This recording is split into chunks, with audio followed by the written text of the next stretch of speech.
Okay, fine. So, what I'd like to do to start with is to talk about the methodology. Okay. Yeah. So, what I'll do is I'll share with you on the screen here. Um, let's see, that's the literature review draft. Yeah, if I put that one on first, and then I should be able to that right. That is your literature review. But if I click on there. That should now you should now be able to see the outline of your methodology. Can you see that? Okay, Yeah, I can see that's that. that's what you can see. Right, fine. Yeah. Okay.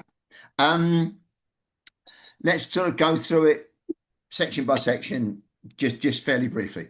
Mm. Um, systematic literature review, method suitable. Yeah, fine. Obviously these points need to be developed, but that is a basic justification, and um, you need to link that to your particular research questions. Okay, Okay. Okay. right. Um, the protocol you're going to use Prisma guideline. Yeah, that's fine. Obviously, you need to cite references for that. Um, now, the research questions themselves need to derive from the narrative literature review.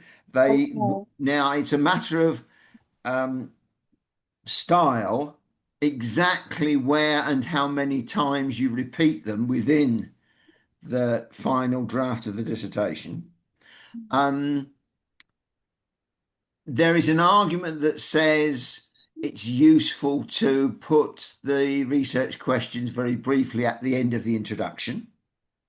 That's okay, but that's not their primary location. So you might put them briefly there, but if you do, you need to provide a cross-reference to the more detailed explanation of the research questions, which I think needs to be somewhere else. Likewise, there's an argument for saying, well, it's useful to restate the research questions at the beginning of the methodology.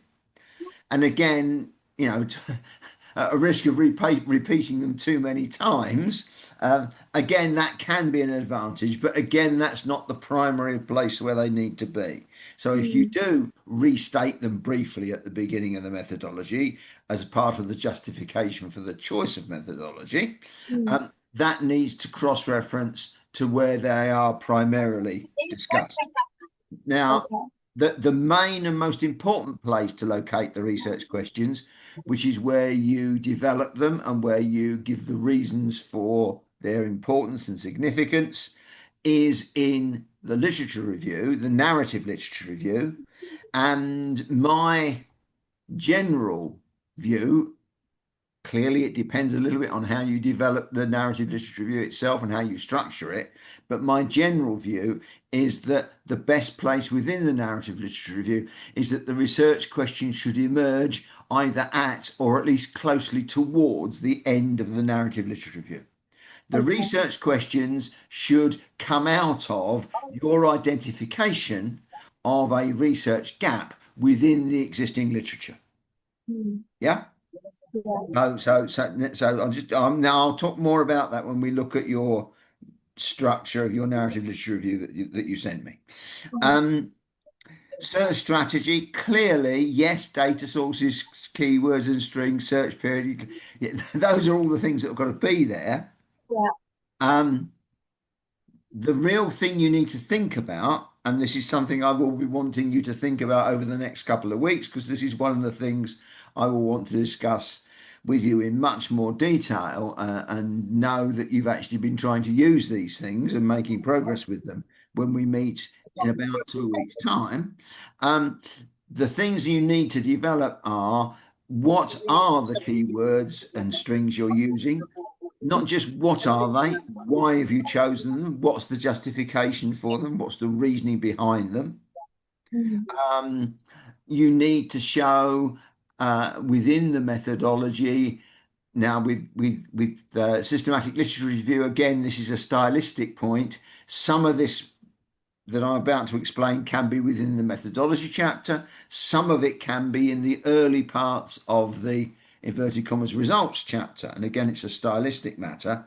But somewhere you need to say not only these are the keywords and strings we are using and why, that's clearly a methodology, but also as a part of that, what is the results of using those keywords? Now, in any kind of systematic literature review approach, you are very unlikely to choose exactly the right combinations of keywords the first time. Yeah. It's an iterative process. The keywords need to come from the research questions. The keywords need to be associated with the problems and issues that emerged from the narrative literature review. So in that sense, they have a reflection back onto, if methodology is chapter 2, sorry, methodology chapter 3, introduction chapter 1, narrative literature review chapter 2, methodology chapter 3. If the methodology is chapter 3 and the keywords are explained in detail in chapter 3, they nevertheless need to refer back to and owe their derivation from material that's likely to be in chapter 2, the narrative literature review. Equally, when you try out alternative combinations of keywords, a part of that is a process for saying, well, this keyword combined with this keyword combined with this keyword gave this number of references, of which these were the obviously most important ones. But we also tried a slightly different combination of keywords with different ands and ors, and that gave a different number of hits with, oh, yes, it still had these important references in. Good. But it also found extra one or two over here. But it missed this one here or there. It's that iterative process that enables you to refine the combination of keywords in a keyword string and how you use them together to produce a particular final selection of literature. Because the final selection of literature is a combination of what you find, i.e., what keywords you use and in what combinations you use them, and what databases you search with them. But also, it's a combination of, if you like, you can think of it in a fishing analogy, that is the sort of equivalent of the bait or the fly on the hook that's attracting the fish. And the keyword string is the kind. But then you have a process of having found quite a lot of potential literature. You have a process of narrowing that down, a selection process, which in the sort of fishing analogy is, okay, we've got lots of fish, we put them in the keep net. Oh no, we'll let some of these go because they're too small or whatever. And this is the one we'll keep for our tea. Real anglers don't keep their catch, they let them all go. But practical people, I'm not an angler. I don't do fishing. But the one time I did as a child, and I always, relatively old child, teenage child, I had an uncle who was into angling. And I always used to think, if we've gone to all this bother all afternoon catching these fish, we ought to eat some of them. Right, so enough of that analogy. Clearly, the search period is an issue that you need to determine. Now, that in part, again, will come from the results of doing the search, because as a part of doing that search, you will have a time profile. What is the time profile of the publications with certain combinations of keywords? And an analysis of that time profile combined with information you've drawn from the narrative literature review will help you decide what is the appropriate time period. Now, you'll have a general idea from the narrative literature review, which will have set the boundaries of your investigation, but you will refine that as a part of the search process. Likewise, the inclusion criteria, they need to come from somewhere. And amongst the places they will come from are things that you have identified in the narrative literature review. Okay, so there needs to be this linkage between these different chapters, and you need to think about that, both in terms of how you draft and frame your methodology chapter, but also what you're looking to make sure is adequately included within or is able to be inferred from the material that's in the narrative literature review. Selection process, so that's fine. And, you understand the process that you go through with that. you need to report that in a systematic and rigorous way. Now, up to point 4, we're talking about how you get the literature as a part of the systematic literature review. But a systematic literature review has 2 parts to it. One is getting the literature, and the second part is analysing the literature. So you're quite right. So 5, the systematic analysis, or you're going to use a thematic analysis. There are a number of different analytical techniques one can use. One can use content analysis. One can use thematic analysis.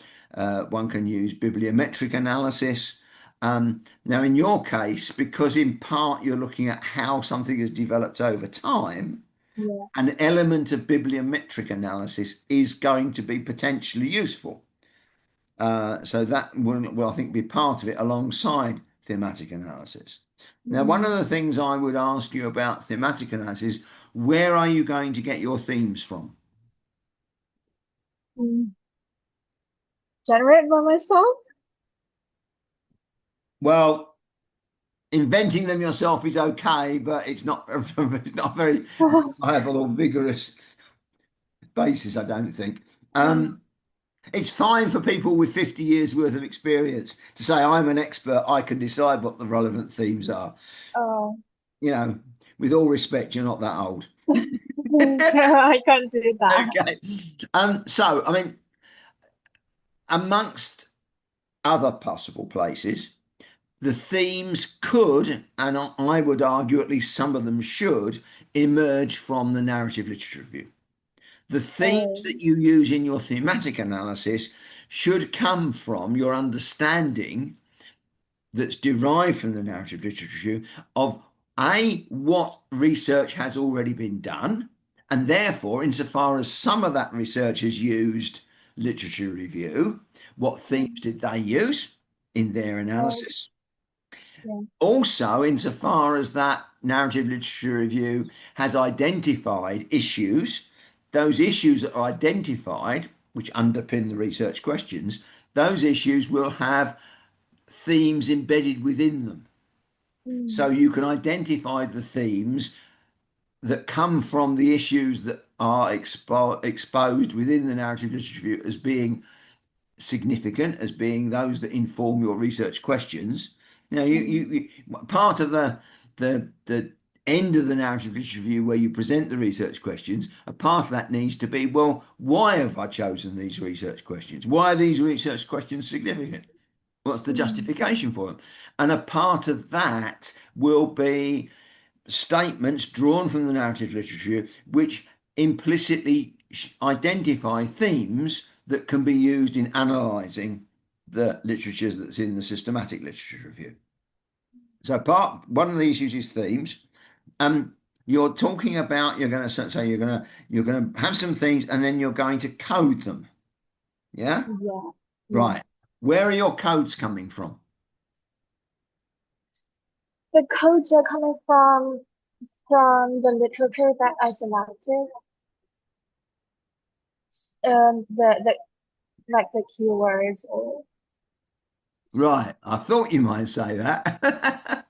uh, Yes, to a certain extent, the search process for the literature, the keywords you used in that search process, and the keywords that literature itself has displayed. I mean, you found an item of literature because it had certain keywords in, but it'll have other keywords as well that weren't those you were searching by, but nevertheless, that helps to inform you about the nature of the literature you have found.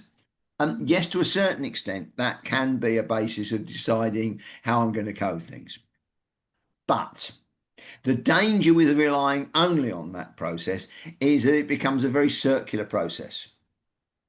The literature you've found suggests the codes we'll analyze it by. We'll analyze it by those codes. Oh, surprise, surprise. We've discovered what the literature says in the first place. Yeah, it becomes a circular argument, which it might be very satisfying, but it's not very informative. I think it's much more. I mean, you can use that as one basis, but let me suggest another couple of bases on which you can identify potential codes and codifications for doing a thematic analysis or for classifying your themes. Because I mean, you identify a series of themes, and then within each theme, you've got to classify that in some way, split it into categories. One way of doing that is, again, to look back at the narrative literature review, or indeed to look within the systematic literature review itself and the literature it discovers, what classifications were being used by other researchers into these topics. All right? So part of your analysis of the literature, part of your analysis of the literature in the narrative literature review, and also a preliminary analysis, a preliminary inspection, if you like, of the literature that you find in the systematic review search, is what themes and what methods of classification are these researchers using? And not only what are they using, what is the justification they give for using those particular classifications? And part of what you're looking for is to identify, are there standardized terminology, standardized definitions, standardized categories and categorization, a taxonomy, if you like, that has been established in this body of research or about this topic. And as far as it's about a topic, it might be from literature that is outside of what you've been finding in your systematic literature search, indeed possibly even slightly outside what you found in the narrative literature review, because there will be, if you like, subtopics. I mean, for example, you're looking at design methods and issues to do with design.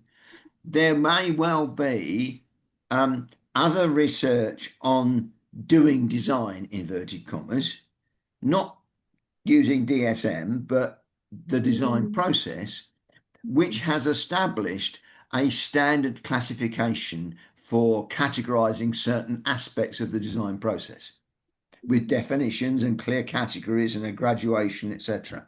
Now, if you can find these standardized ways of standardized terminology, standardized definitions that are broadly accepted within the research community, and you use those, that adds authority or authoritativeness to the analysis that you're undertaking. And amongst the places you can look for things like that aren't just existing research and existing literature. You can look at authoritative bodies. So ISO, International Standards Organization, British standards, the American ANSI standards, for example. There will be standardization bodies there will be maybe professional institutions, the Design Council. There will be organizations that have an authoritative basis for categorizing and classifying things. And so where you can use an established standardized set of categories or standardized definitions, that adds authority to the analysis that you do. Yeah? Right, moving on. So you go through them and you review them, yeah, fine, and then you come to some. It's interesting, you've got the defining and naming here. I think in some ways the defining and naming needs to be a lot earlier. Right. Now, yes, you're quite right. You might refine, redefine, modify, change, adapt as a result of what you've done, but you need to have a starting definition as well. Yeah. Yeah. Right. And then you've given a little bit of examples here. Well, yeah, to a certain extent. I don't want to go into the details of that, but yeah. Now, I think generally speaking, your approach there is okay. It needs obviously some work on it. I would advise you to look at two things. I would advise you to look at the structure of a dissertation document that I shared with you all, and particularly the chapter on methodological approach. Read through that. make sure you understand what it is that the methodology chapter needs to do. Yeah. And I would draw attention particularly to this little sentence here. The proposed methodology should be developed at the beginning of your work. Yeah, fine. That's what you're doing it now. You're developing it. Right? That's fine. Use as a working framework. Yes. We're going to try and do this. We're going to try and do that. As you do it, oh, it's not quite working properly. I might need to adapt things slightly, change things slightly as you do the actual analysis. And it says, but may need to be rewritten. Now, I would change that. I would not say may need to be rewritten. I would suggest will need to be rewritten. It's almost inevitable that what you think is going to be your methodology and your attempts to draft a methodology chapter at this stage in the process will be wrong. You still need to do it, but you are going to need to change it. Right? Because when you come to mid-August and you look back on what you actually did, you'll find that what you write now, which is what you think you will do, what you hope to do, what your aspirations are, they will turn out to be slightly different to what you were able to do and what you found actually worked. Yeah. Yeah? So inevitably there'll be a revision process. But despite that fact, the reason I'm stressing this is the fact that that's going to be so is not an excuse for not writing stuff now, because it's much easier to revise, and because you'll be under pressure of time when it comes to mid-August. Right? It's much easier when it gets to mid-August to have some stuff already written, even if it turns out to be not quite correct, or even maybe quite a lot wrong. It's much easier to start with something that you can then change and modify and correct than it is to have to start writing from scratch in August. Yeah? Right. So that's the methodology bit. There is a technique called causal loop diagrams. Have you heard of causal loop diagrams? Yes, I've heard that. Right. Okay. Now, I'm not sure to what extent that technique will be helpful for you. It might be. One of the things that it struck me when I was sort of reading through your narrative literature review and then starting to look at your research questions are largely about how have things changed. And that is to a certain extent, and then how have they been applied? That to a certain extent is relatively factual, it's relatively positivistic in methodological terms. Things have happened. This is what was done. This is how the research evolved. These are how the findings changed. These are how they've been used in practice. Those are all relatively straightforward, factual things that you are seeking to identify. That's fine. You may want to think a little bit, and it depends on what you find when you do that process and how detailed your findings are and to what extent you can make sense of them.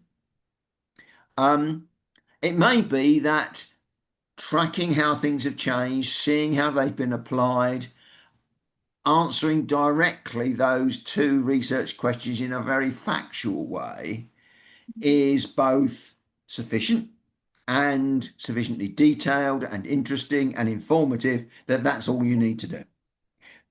But it could be a bit overly descriptive, and depending what you find, it may be that it doesn't show very much. Maybe it does. Maybe it shows a very interesting set of patterns. Fantastic if it does. But if it doesn't, you might want to think a little bit, and I'm suggesting is the kind of thinking you might need to do towards the end of July, very beginning of August, as the results start to emerge. Do I need to try and make sense of what I'm identifying here? Is there an underlying set of relationships which the mere facts that I'm describing don't really reveal directly? And at that point, you might need to think to yourself, to make sense of these patterns, I need to understand how they are interrelated to each other. Mm. and how they are interrelated to the design process. Mm. Yeah. Yeah. And at that point, you might need to think, we can revisit this in a couple of weeks, 3 weeks time or so, when you get to this point in the results and you can start to see what's coming out of this. It might be that at that point in the process, you need to start thinking, to make sense of this, I need to try and see how these things are linked to each other. I need to think, oh, okay, do I need to use something like a causal link diagram to try and make sense of the patterns that are emerging from my thematic analysis? Yeah. Yes. So I'm just Yes. throwing that out there as a sort of thing to you to be thinking about, have at the back of your mind, etc. I won't.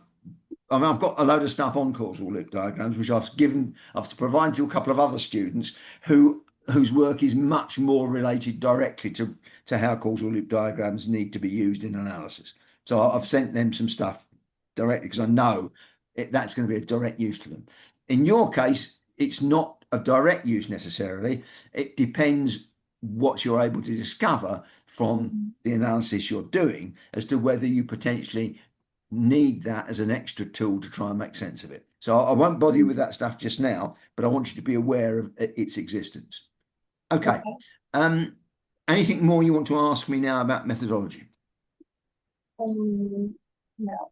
Right. Okay. Let's have a look at your literature review in that case, which I think is here. Yes, Yes. it is. Right. Okay. Um, the first point, I think, is you put the two research questions at the beginning, which is fair Uh, enough just to remind us of what they are. That's okay. yes, just a But of reminder. course, they ought to be what comes out at the end, not what you start Yes. from. Okay, so I Yeah. just want to stress that point. Mm. Um,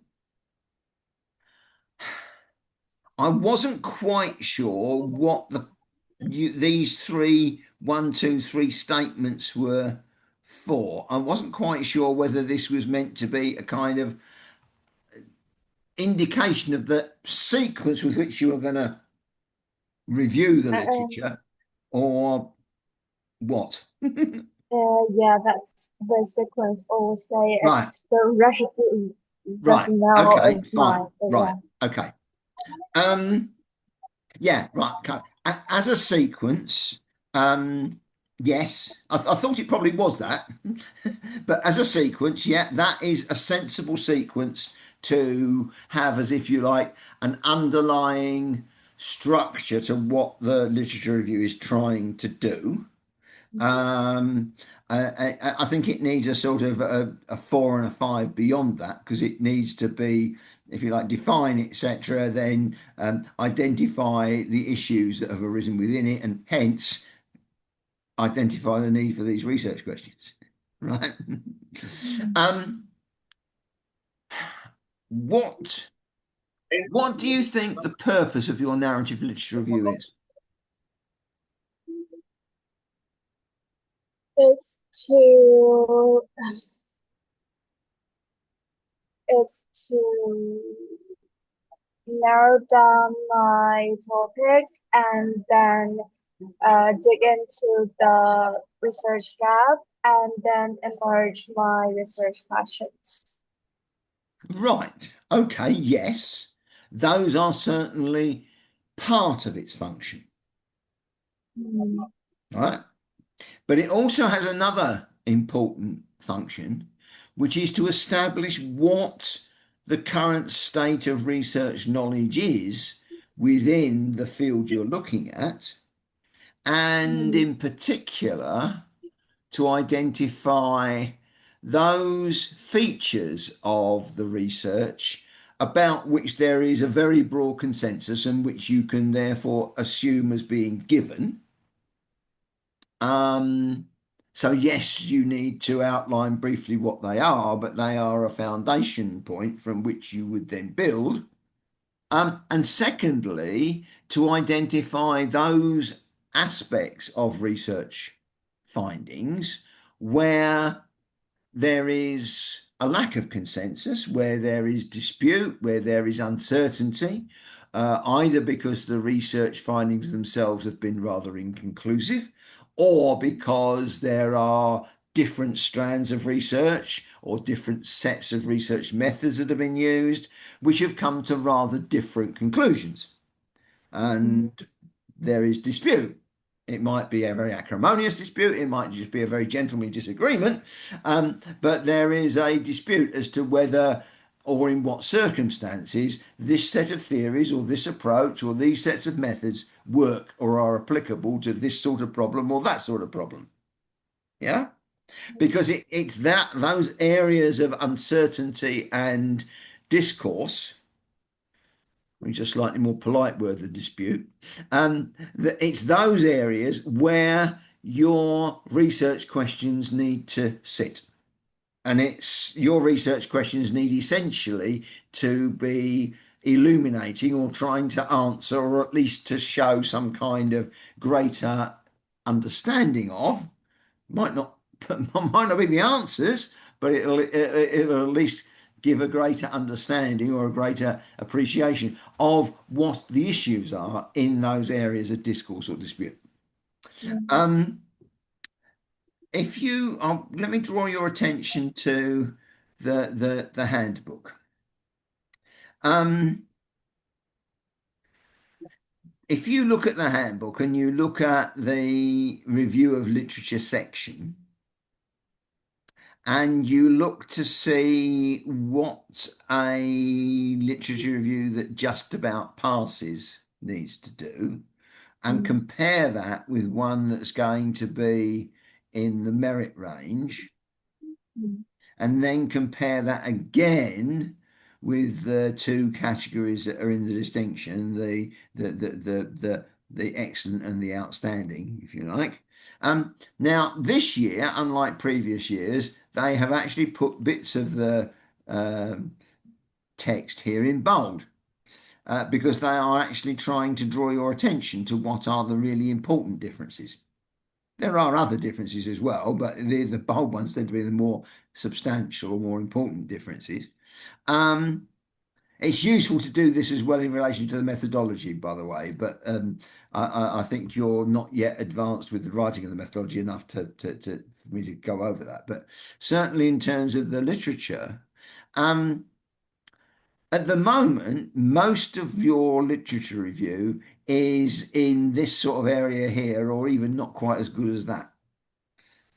You need to be looking to see how, in your literature review, you start to address the things that are going to get you marks in the 60s or better. Right? Now, don't be embarrassed by this. Don't think, oh dear, I'm about to burst into tears. Look, you're at the beginning of a journey. Okay? And inevitably, very few students are yet be able to write that gets them into these 60s and 70s type marks of a literature review. But almost all the students I've been talking to, I'm saying the same kinds of things as I'm saying to you. That what you're writing at the moment may or may not be correct, inverted commas, in the sense that it is true, it is factually correct, etc. But it's not written in a style, it's not covering the issues, it's not developing the ideas in a way that is necessary to get into these higher mark ranges. Okay? In particular, in your case, yours is very, very descriptive. Right? It's very much a case of this is what now that you start off by a frankly rather tedious description of what DSM is and how it's done. Yeah. You don't need that. You don't need that. You could take. I mean, this first paragraph, that's fine. That bit there, that's fine. But this next bit here shouldn't be more than that. It should be like this, 5 or 6 lines. Okay. That's all you need. right? You don't need all this detail. You're not writing an instruction manual of how to do DSM, right? This Okay. is not a set of instructions for assembling your flat pack wardrobe, Mm. right? I mean, this is how this is written basically at the moment. Mm. I mean, I'll give you this. It's easier to understand than an IKEA diagram,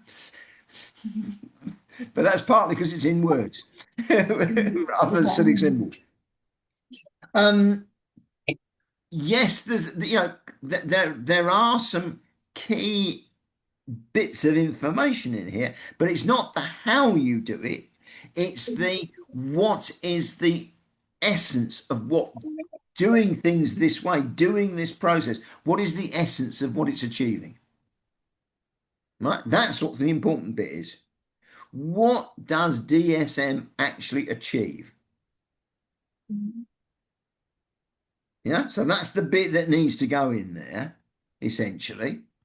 You then talk about now the main types, etc. Um, that's okay, although again it's a bit sort of overly descriptive. There is one general point. You need to sort out your referencing method. I'm sure you know Uh, this already. yes.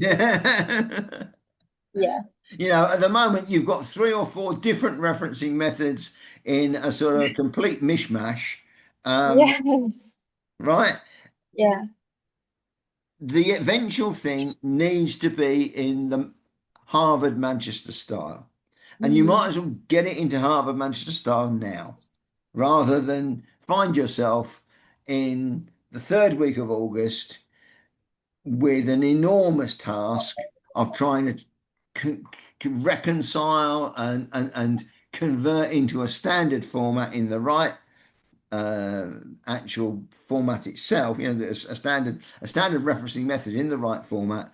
To put your stuff into Harvard Manchester now, as you find each reference, as you use each reference. All right, so that's the most useful and direct piece of advice I can give you. Um, in this first bit here, you talk about the main types. Uh, Mm. yes, I think it's helpful to say what the main types are, but more importantly than describing them, um, I think a more important bit would be, why are there these main types? Why are they not just how are they differentiated, which is to a certain extent what you do, but why is it necessary to differentiate them? What is it about using DSM in different contexts that means you have to have a somewhat different way of doing it? Yeah? Because that's the important point. In terms of understanding how these techniques have developed and why they've developed in particular ways, yeah, one needs to have some kind of better understanding that I was able to get from this, at least, as to what is it about these different types of application, which is what I think these are. Right? And these are types of application, I think. What is it about these different types of application that means you need to have a somewhat different version of this technique? And in extremis, even, does that mean you've actually got one technique with 4 varieties? Chocolate, pistachio, strawberry, they're all ice cream. Or is it actually you've got 3 or 4 different techniques? It's not that you've got strawberry ice cream and pistachio ice cream and chocolate ice cream. You've actually got strawberry sorbet and Mm. chocolate pudding or sauce. They're not ice creams at all. They might have a common feature of actually being made in a freezer, but that's about all that links them. Mm. Um, so there's a sort of quasi philosophical issue that underlies this that I think you need to identify and be addressing. or at least to see, to what extent. I mean, if these different techniques all derived from an original single process, somewhere in that evolutionary path, there was a branch, there was a splitting of the ways. Yeah. And one of the key things you need to try and identify and discover from the literature is, well, when did that happen and why did that happen? Yeah.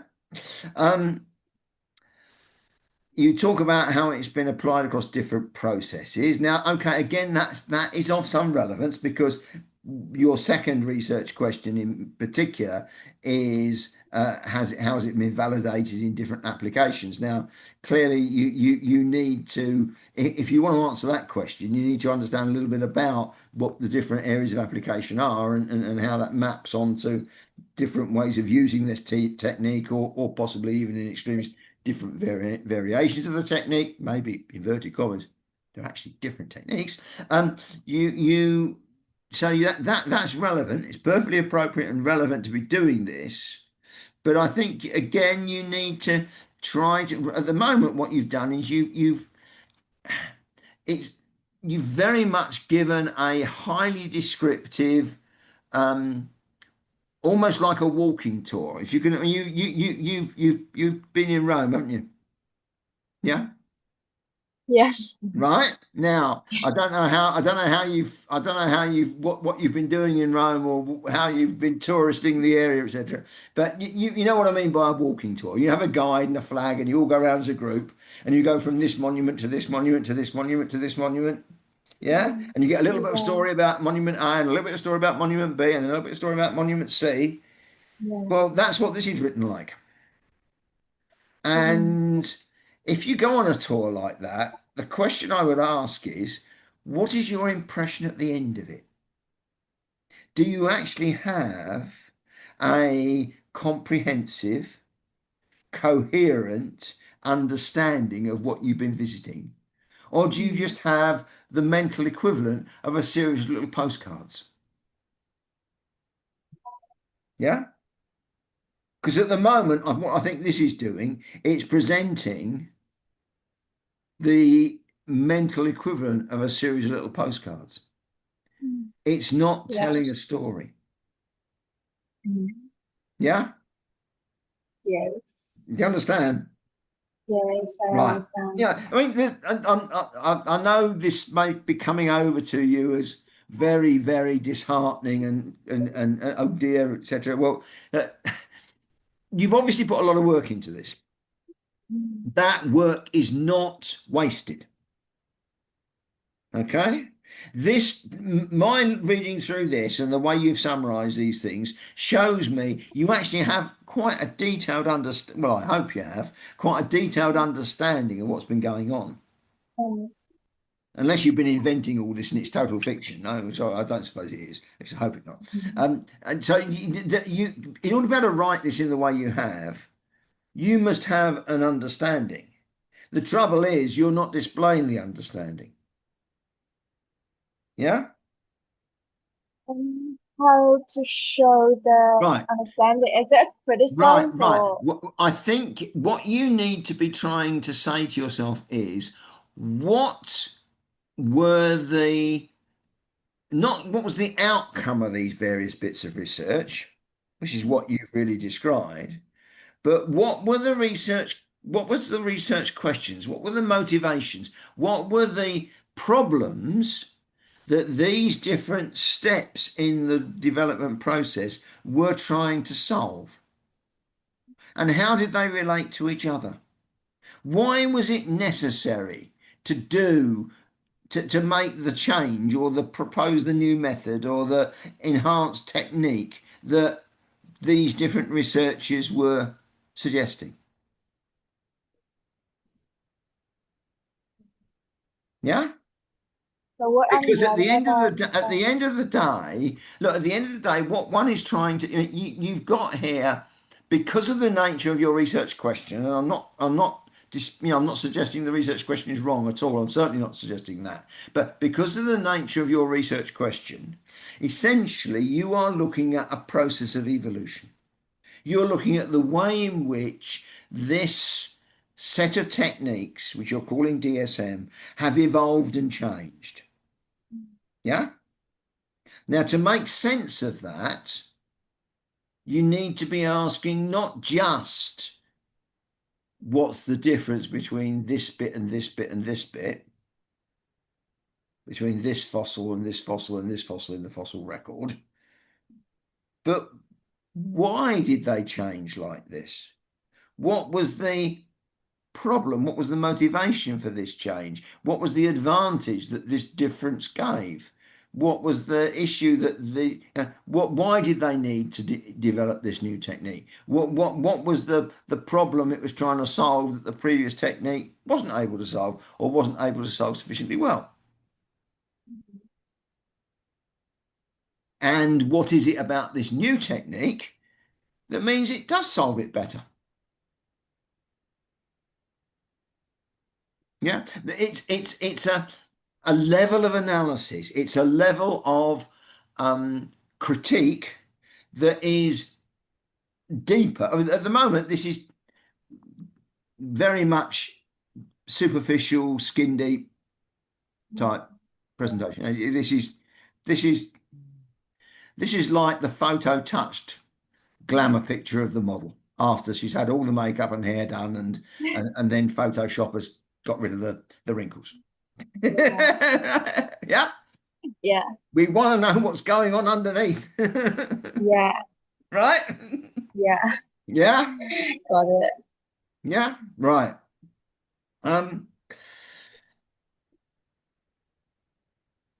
that you've only written it in detail up to there. Now it's interesting because you see, this is this basically you're now on page 4. So this is maybe a third of the way down page 4. So you've got up to there, you've got 3 and a bit pages, yeah? Mm. Right. So I don't know how long you think your eventual literature review would be. I mean, some of this at the end of this is references, and some of it is a little bit to do with scoping, etc. Or I mean, this last page here, page 7, actually is part of the method. Should be part of the methodology. Yes. Right. So, Yeah. so that's okay. It's fine. It's fine. Fine. That's okay. Now, so if we actually say that your current draft material that will be in a literature review ends here at page 6, yeah, basically, everything up to page 6 is potentially part of your narrative literature review.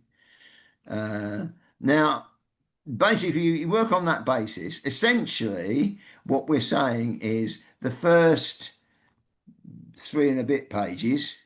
Now, I accept the first page is a lot of too detailed anyway. So let's not say 3 and a bit. Let's say 3. So basically, you've got half. You've spent half of 6 pages. Now, your eventual literature review is going to be more than 6 pages. Probably going to be closer to 12, or slightly more. But you've got half of it getting to there. That is only about, and you've got another half here outlined. That half there, really, in terms of the amount of space it ought to take up, is probably at most a quarter of the material. Now, maybe actually, if it's only 3 pages out of 12, it is a quarter at the moment, but it's not presented in the right way. These other things here, this is now, this stuff here starts to get down to the more significant material that needs to be in the narrative literature review, right? These are the things that all of your narrative literature reviews should essentially be doing, the things you've got here. And with the research gaps emerging at the end, and therefore the research questions, right? So this stuff here is ought to be coming out at the end of the narrative literature review. This stuff needs to be in the middle. Now, one of the things that the narrative literature review does need to do is to identify and give reasoned justification or support the reasoned justification. See, narrative literature review has two essential roles within the dissertation. It acts to provide the foundation on which the research questions are set and therefore by which the methodology is decided. And so, that's chapter 2 informing what's going to be in chapter 3. But it also acts to provide the supporting material from which summarized material in the introduction chapter is based. And when you write some of the material in the introduction chapter, you actually make references forward to what's in the narrative literature review. So you can write things like, as will be shown in the narrative literature review, X, Y, Z are the important limits to our dissertation. Our aim of our dissertation is this. You need to state the aim and your reason for it. Reasons for which are developed in the narrative literature review.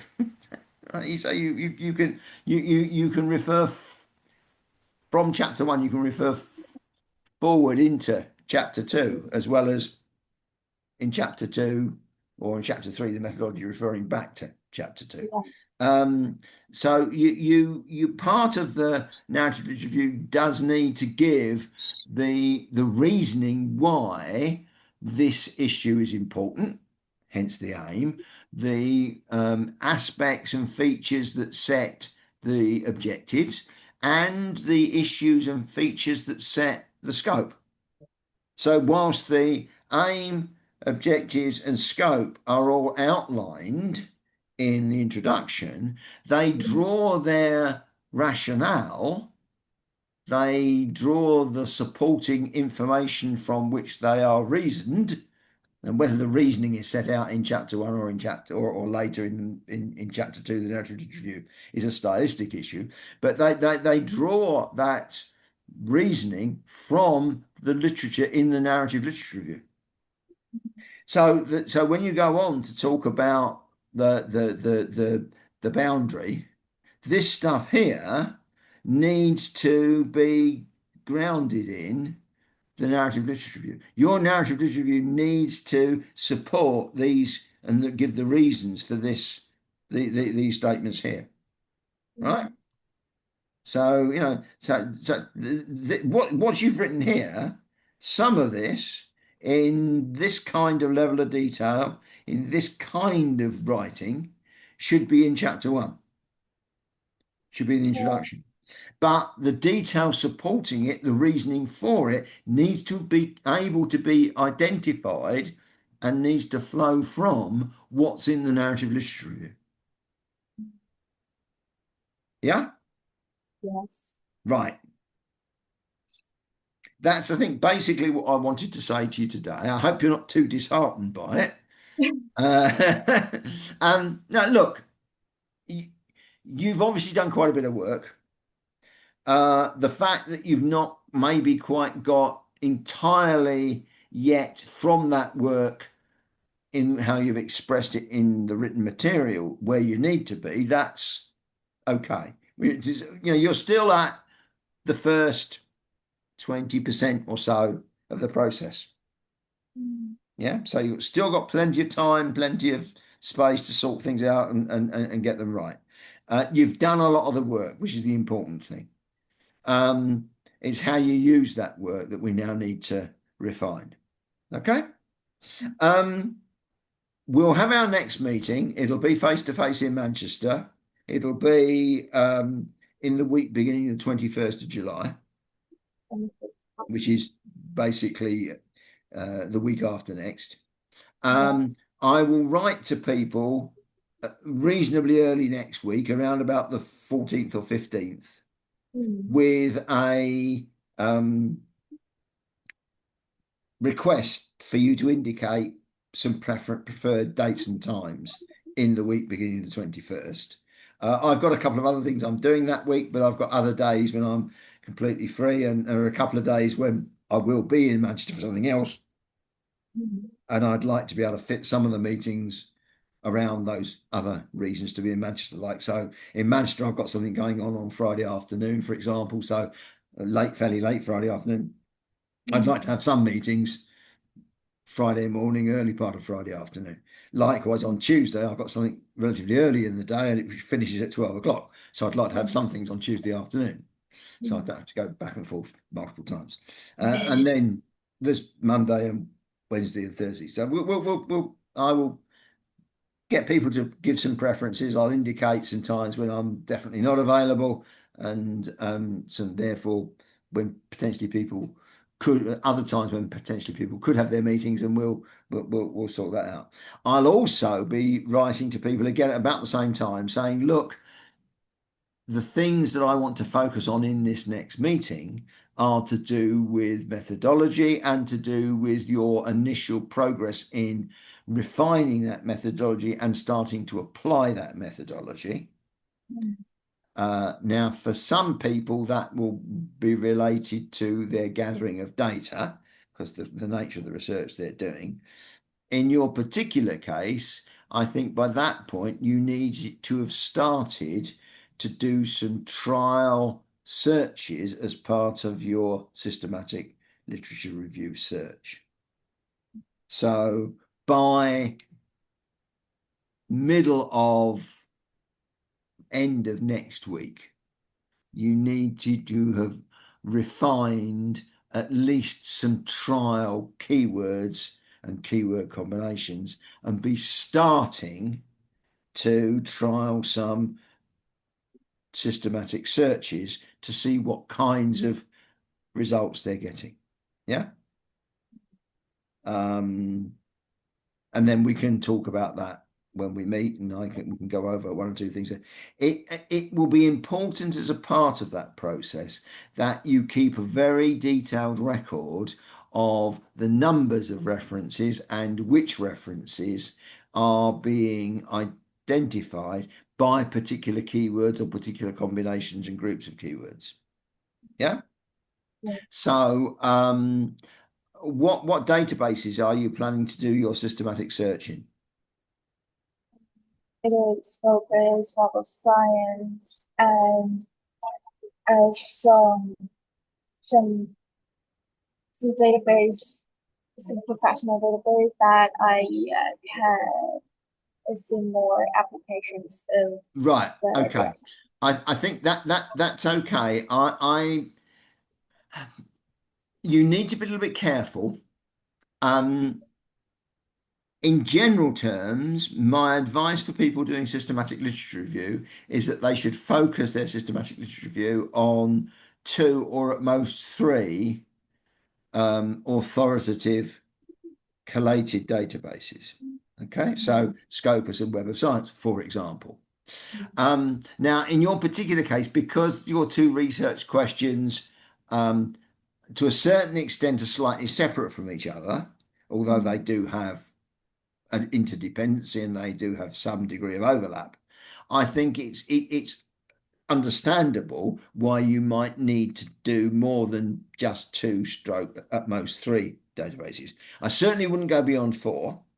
And I certainly think you probably need to think, right, okay, do I necessarily do the same search process across all of the databases? Or do I say, right, no, I'm going to use Scopus and Web of Science to look at the way in which the research has developed and answer research question 1. And then I'm going to use, yes, an academic database, possibly both of those, or maybe just, for example, Web of Science, and these other applied, professional, etc. databases as a means of looking at the material that will help me answer research question 2. Now, that's not to say that some of the material you find in the first search won't help you answer research question 2, and it's not to say that some of the material you find in the second search won't actually also help you answer research question 1. They will, but it might be sensible in your particular case to think of this process not as a single search, a single systematic search, but rather 2 interrelated searches. Yeah? Yeah. Okay, so have some think about that. Is there anything further you wanted to ask me at this stage? Yeah, you said the written comment is my draft. I would like to send you the refined literature review to you at the end of the next week. So I would prefer that refined one is formatted, but not this initial imperfect one. Okay, look, I will. Fair enough. I'll give you. I'll give you some feedback on this existing one, but I'll limit it to sort of strategic type commentary, okay, Mm, rather than the more okay. detailed stuff. Yeah, Okay. Okay. right. I'll stop recording now. I'll send you a link to the recordings, and I'll try and send you some. As I say, I'll deliberately keep it more strategic in the light of what you've said. And then you can send me a more revised material, and I'll give you a bit more detailed feedback on the revised material.